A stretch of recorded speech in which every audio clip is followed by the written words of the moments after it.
The chief of police has a memorable way of demonstrating that he's not afraid of the drug smugglers. He holds up his right hand, revealing the absence of his middle finger.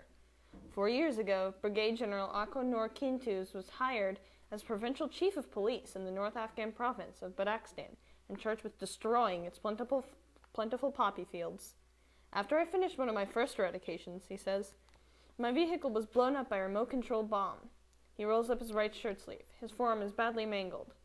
In the years since, he has received innumerable death threats. Women and children of the poppy farmers have hurled stones at his policemen. One of his eradication tractors was torched. The grim axiom defending today's Afghanistan, 85% of whose citizens are farmers, it's that economy relies on two dueling revenue streams.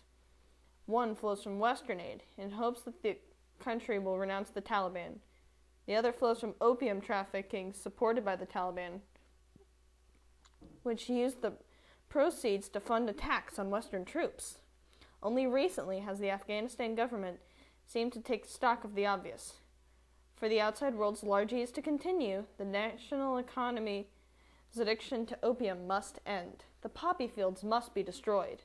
But just as this devoutly Muslim nation did not become the world's leading opium supplier overnight, uprooting Afghanistan's poppy mindset promises to be a complicated endeavor. In Badakhshan, Chief of Police Kintuz appears to be making some headway against poppies.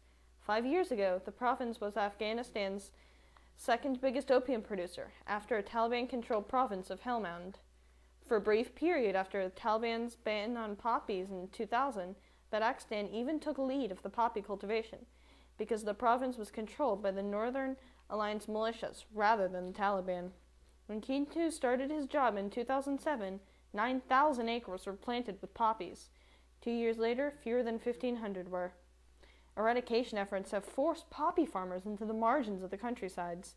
Their fields are, by design, all but invisible. To find one, you must drive for hours on a crumbled and isolated mountain road, accompanied by someone who knows the district and will, if necessary, explain your presence there. You must look far from the roadside, gazing over rolling terra incognita of northern Afghanistan, studying its monochromatic creases for that rogue burst of color, simultaneously innocent and obscene, that finally screams out what it can only be, a field of poppies.